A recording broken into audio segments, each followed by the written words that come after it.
Hello दोस्तों, welcome to my cooking blog. मैं आज आप लोगों के लिए लेकर आई हूँ एकदम सॉफ्ट मेल्ट इन माउथ मेवा पाक की रेसिपी। इस रेसिपी को हम अक्सर ही अपने घरों में त्योहारों के टाइम पर बनाते हैं। इसको आप लोग व्रत में भी खा सकते हैं। तो मैं आपको आज बताऊंगी इस रेसिपी में चीनी और पानी का सही रेशो एकदम सही नाप के साथ, ताकि आप इस मिठाई को एकदम परफेक्ट बना सकें। और अगर आप मेरी रेसिपी को फॉलो करेंगे तो आपकी जो ये मिठाई है एकदम परफेक्ट सॉफ्ट और मेल्ट इन माउथ बनेगी। तो आइए देखते हैं इसको कैसे बनाते हैं। इसे बनाने के लिए मैंने एक कढ़ाई में 1 से 1.5 चम्मच घी ले लिया है और इसको मैं अच्छे से मेल्ट हो जाने दूंगी। घी जैसे ही हमारा मेल्ट हो जाएगा तो मैं इसमें बादाम ऐड करूंगी और इनको एकदम लो फ्लेम पर क्रिस्पी होने तक भून लूंगी। इनको भुनने में बहुत ज़्यादा टाइम नहीं लगेगा, 2-3 मिनट में ही बादाम अच्छे से क्रिस्पी हो जाएंगे। और जैसे ही बादाम अच्छे से भुन जाएं हम इनको एक प्लेट में निकाल लेंगे। ध्यान ये रखना है कि फ्लेम हमें लो ही रखनी है जब भी हमें नट्स को फ्राई करना है। अब इसके बाद इसी कढ़ाई में मैं थोड़े से काजू ऐड कर रही हूँ, इनको भी मैं एकदम लो फ्लेम पर क्रिस्पी होने तक भून लूंगी। देखिए, नट्स की क्वांटिटी आप अपने हिसाब से एडजस्ट कर सकते हैं। जो नट्स आपको ज्यादा पसंद हो वो आप ज्यादा डाल लीजिए, जो कम पसंद हो वो आप कम डाल लीजिए। ऐसा कोई हार्ड एंड फास्ट रूल नहीं है। और काजू भी भून चुके हैं। इसके बाद मैंने थोड़े से वॉलनट्स ले लिए हैं और इनको भी मैं ऐसे ही एकदम लो फ्लेम पर भून लूंगी।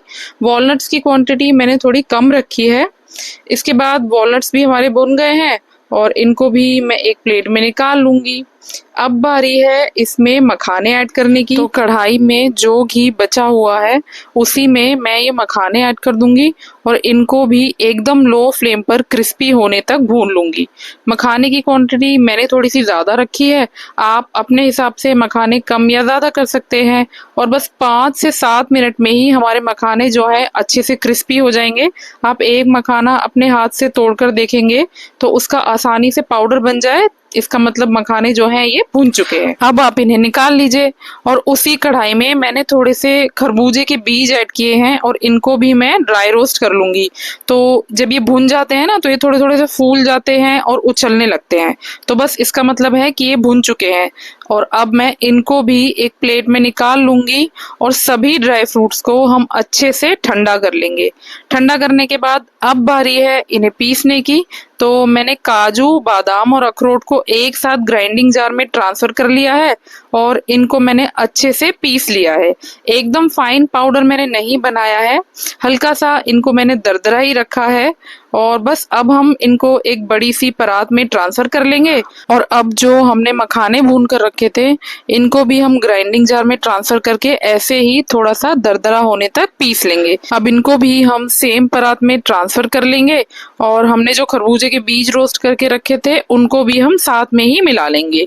इसके बाद अब बारी है इसके लिए चाशनी बनाने की।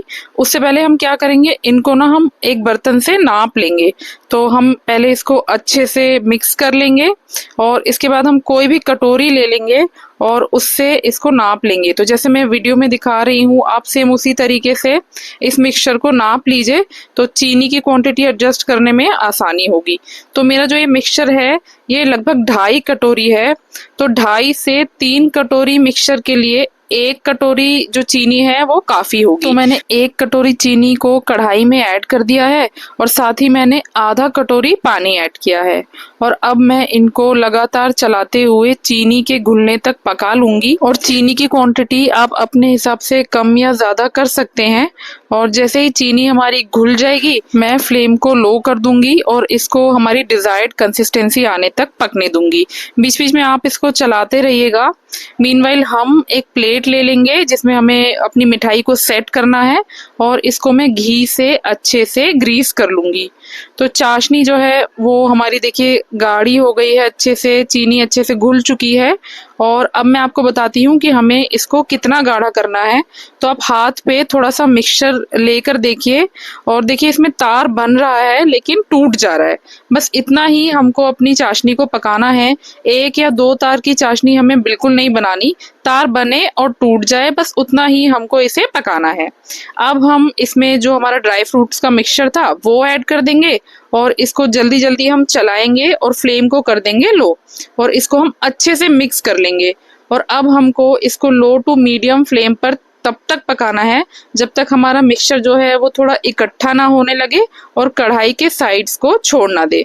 तो बस 2-3 मिनट तक हमने इसको पका लिया और देखिए मिक्सचर हमारा एकदम अच्छे से इकट्ठा हो गया है और कढ़ाई के साइड्स भी इसने छोड़ दिए हैं। अब हम गैस को ऑफ कर देंगे और इसमें थोड़ा सा इलायची पाउडर ऐड करेंगे और इसको फिर से हम अच्छे से मिक्स कर लेंगे और अब सारे ही मिक्सचर को हम अपनी ग्रीस की हुई प्लेट पर निकाल लेंगे। और अब एक स्पैचुला से मैं इसको फ्लैटन आउट कर लूंगी और आपको आपकी बर्फी की थिकनेस जैसी भी रखनी हो उस हिसाब से आप इसको फैला लें। और अब आप आधे घंटे के लिए इसको ठंडा होने दें और उसके बाद इसको फ्रिज में सेट होने के लिए रख दें। बिना फ्रिज के भी ये 1-2 घंटे में सेट हो जाती है। और ये देखिए हमारी जो बर्फी है वो एकदम सेट हो गई है। अब मैं इसके पीसेस कट कर लूंगी। तो आपको छोटे बड़े जैसे भी पीसेस रखने हो आप उस हिसाब से इसको कट कर लीजिए। तो देखिए मैंने जो है पीसेस कट कर लिए हैं अपनी मिठाई के और हमारी मिठाई एकदम रेडी है। आप इस टेस्टी और मेल्ट इन माउथ मिठाई को नवरात्र में बनाए, जन्माष्टमी पर बनाए या किसी भी और व्रत में बनाकर खा सकते हैं। इसी तरह की और रेसिपीज देखने के लिए आप मेरे चैनल को सब्सक्राइब कीजिए।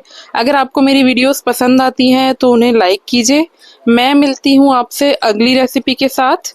तब तक के लिए बाय बाय।